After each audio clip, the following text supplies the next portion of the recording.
Wisconsin is in Milwaukee at the State Republican Party Convention, visiting with Senator Ron Johnson. Senator, thanks for taking the time. Well, Steve, happy to. When do you think the Robert Mueller investigation will end, and how do you think it'll end? It's been going on now, as Vice President Pence said, for almost a year. Well, from my standpoint, it started way too soon. I'm sure it should be in operation now. What I wanted to see was the Senate Intel and the House Intelligence Committees complete their investigation, issue their report, and then we could have taken a look at what they had uncovered, uninhibited by a criminal investigation, and then we could determine whether a special counsel was actually needed or not. So what ends up happening, this is the history of the special counsel, this is no criticism toward any of them, but it's just sort of the nature of the beast is these special counsels, special prosecutors have a history of just going into all kinds of different directions, taking all kinds of time, diverting the American public's attention away from the enormous challenges that we always face, just about no matter when a special counsel or prosecutor were empowered. So I'm not a big fan of special counsels. Do you believe the president when he says no collusion, this is a witch hunt, sir? We haven't seen any evidence that he's not correct. The only collusion we've seen right now with Russia in terms of campaigns is the Democrat side, in terms of funding the Steele dossier. But I keep telling people I'm talking to about this, it's like we've got a 1,000-piece jigsaw puzzle. And Robert Mueller probably has more pieces of the puzzle than we have in Congress. Congress has a pretty limited amount. We're starting to get some idea of what that puzzle is about. But from my standpoint, the most important investigation is really congressional. When you're talking about these political activities and potential wrongdoing in there, from my standpoint, it's far more important that there's political accountability as opposed to a criminal prosecution, particularly when you get the criminal prosecutions all about the process. With somebody completely honest and truthful with the investigators and the prosecutors. What have you learned? Let me rephrase that. What has surprised you about the amount of Russian meddling with the robobots and everything in that 2016 election? And are we in a position to begin to ferret that out as we approach another election, sir? Nothing surprised me about it. I'm chairman of the European Subcommittee. We were holding hearings for 2 years prior to the revelation of them meddling in our election. They're meddling in every election. So I just assumed that they're trying to do the same type of thing in America. And by the way, they were probably doing it past elections as well. They just didn't have as sophisticated operation using the internet. They have new tools nowadays versus what they used to have. So, no, I mean, we always have to be on guard for this. It's a serious problem, but I do want to calm everybody down. I don't believe our electoral system is in jeopardy. There's really only 3 ways that they can affect the election result. One is actually affecting the vote tally. Incredibly difficult to do in any major impact. First of all, voting machines are not connected to the internet. There are a number of controls, paper ballots, those types of things that really would prevent us from having a wrong vote tally. Then the next one would be access to voter files, which from my standpoint is probably more concerning. But again, if you're fooling around with the voter files, voters going into their polling place, they're going to know that, and you can address it at that point in time. And then just basically producing a lack of confidence in the legitimacy of the election, and that we're doing to ourselves.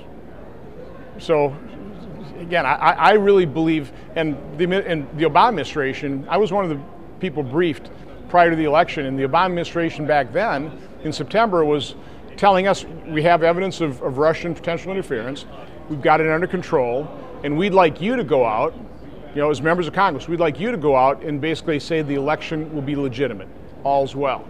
Now, I didn't do that because I heard about their attacks into potentially the voter files, and I wanted more evidence before I gave the all clear. But that was the Obama administration prior to the election. Something happened once Donald Trump got elected, and quite honestly, those are the things we're investigating. How can Wisconsin voters know that what they encounter on the internet is not some Russian bot? Well, you can't rely on anything as being the truth on the internet. I mean, you have to get multiple sources. You have to seek out reliable news outlets. And then you have to make your own evaluation. Does this seem too good to be true or too bad to be true? We need to be discerning consumers of information.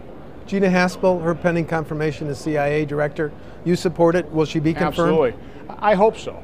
I know all of us are taking the confirmation very seriously, going down in the secure briefing room, reading what is not publicly available, but they've declassified an awful lot of information that completely clear her of some of the charges and some of the concerns members of Congress had prior to those things being declassified. So she's a person of unbelievable experience.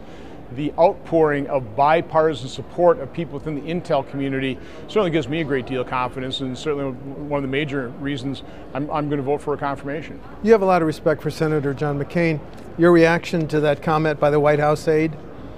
I have not heard I honestly have not heard the comment. I just heard about it in an earlier question and answer period with the news media.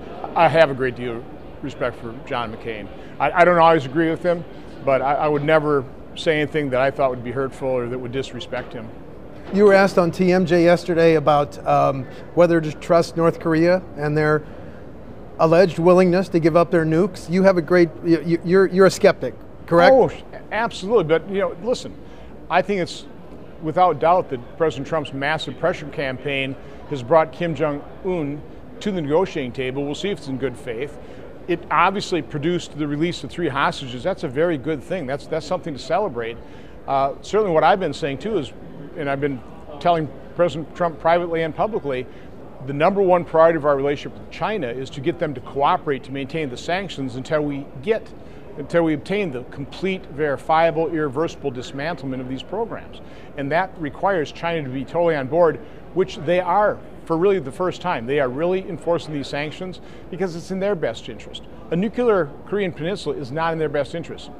Proliferation throughout Asia is not in their best interest. So we share that common interest, and the only way we're going to get Kim Jong-un to give up these weapons is maintain that pressure until he's done so.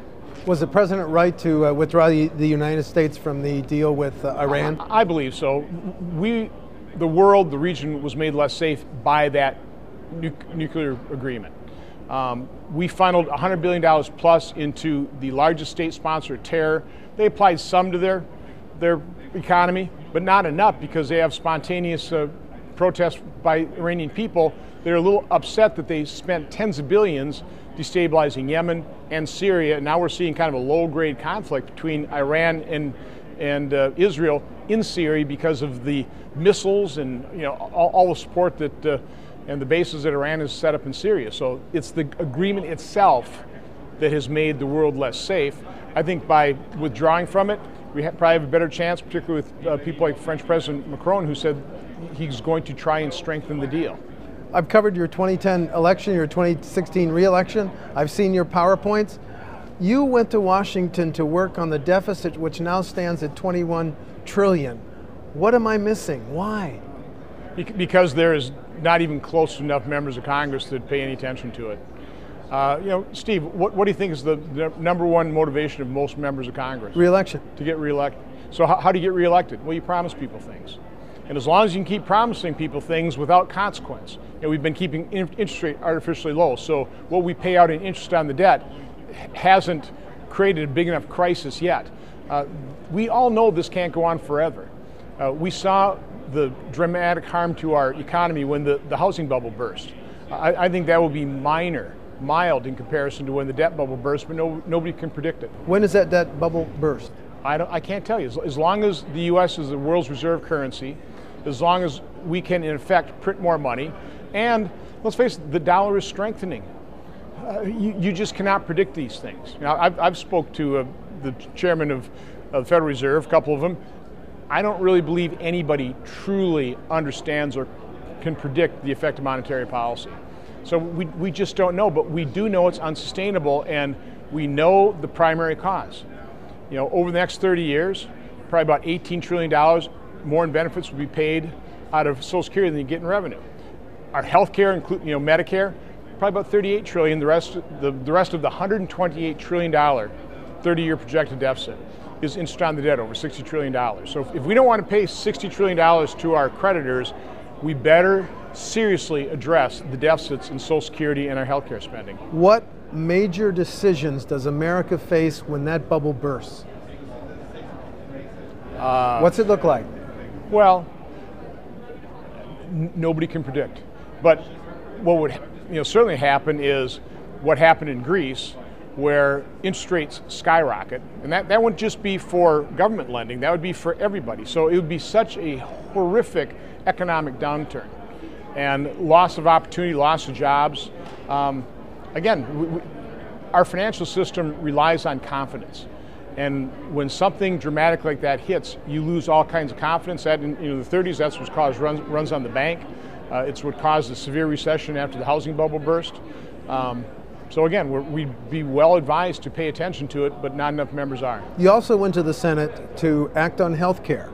Have you made any progress in your X number of years in the Senate, or is the health care system worse than when you went there in January 2011? Premiums continue to skyrocket. In Tennessee, for example, this is while we were going through the debate, I saw a study for a 40-year-old male, premiums had quadrupled. And of course, 3/4 of that reason was because of covering pre-existing conditions, which we can do without canceling guaranteed issue by actually implementing policies like invisible high-risk pools like they have in Maine. So you actually have to be willing to tackle these problems, but covering people with pre-existing conditions is so popular, nobody in Congress, including Republicans, were willing to touch with a 10-foot pole. I was willing to touch it, but my colleagues in leadership were not. So we're not fixing the problem. So, I mean, Steve, you are zeroing on the two areas that I'm enormously disappointed that we have not been able to move the needle. It's not because I'm not speaking out about it. It's not because I want to do it. We just don't have leadership, and we just don't have enough members in Congress who are willing to do it. And let's face it, it's pretty unpopular tackling these big problems. Well, you have said you're in what will be your second and final term. Do you have hope that when you leave the Senate, make progress on the debt and health care, or are you pessimistic? Oh, right now I'm continuing to work, as we did when we failed on health care in the Senate. We continue to work with Lindsey Graham, Bill Cassidy, Dean Heller, and myself on the Graham-Cassidy-Heller-Johnson block grant to the states. That initiative is not dead. We continue to work on that, hone the formula, work with outside groups. We just need to get 50 of our Republican colleagues comfortable with that so we can show Leader McConnell that we can pass it as long as he brings up a budget that we can pass it, gives us reconciliation instructions, because unfortunately we won't get any help from Democrats. They're happy to let the status quo continue to ruin people's lives. It's a very sad state of affairs, but that's just the truth. Should President Trump tweet less?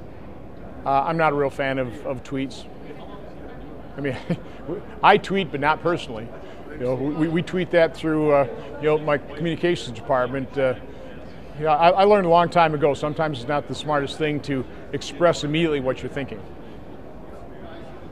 The president's defenders like Kellyanne Conway, Anthony Scaramucci said, news media, Americans most care about our progress on international affairs, our progress with North Korea, and our nation's economy, and doesn't care about these personal situations with the president. Are you hearing that from Wisconsin residents? Every individual is different. President Trump has a great deal of support, and I understand this because, let's face it, the mainstream media has been certainly not conservative. And so, as a candidate now as president, he's not afraid to take on the media, unlike anybody who ever has before. So, having put up with the left-wing bias in the media for decades, conservatives are actually pretty happy he's done that.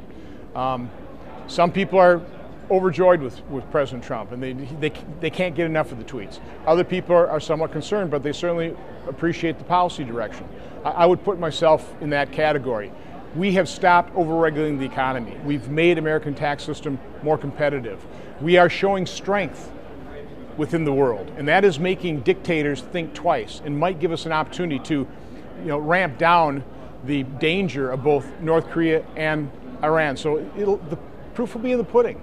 And one thing about President Trump is he's more than willing to put it out there and be held accountable for it. I mean, take a look at his pardons. Most presidents, including Bill Clinton, waited to pardon people to the very end of their administration so they can't be held accountable. President Trump is willing to make the pardons today and then let the voters hold them accountable. I actually think that's noteworthy. And then final question, what's at stake in the elections on November 6th? You're not up, but control of the House, control of the Senate. What's at stake for America? From my standpoint, it's really the difference between the parties. You've got Democrats who want to continue to grow government. Even though, as I've asked the question to tens of thousands of Wisconsinites and Americans, you think the federal government's efficient or effective? People laugh. I've maybe had a couple hundred people out of the tens and thousands actually raise their hand, think the federal government's efficient and effective. So Democrats want to grow that inefficient place. We want to limit it. We want to return governing authority back close to the governed.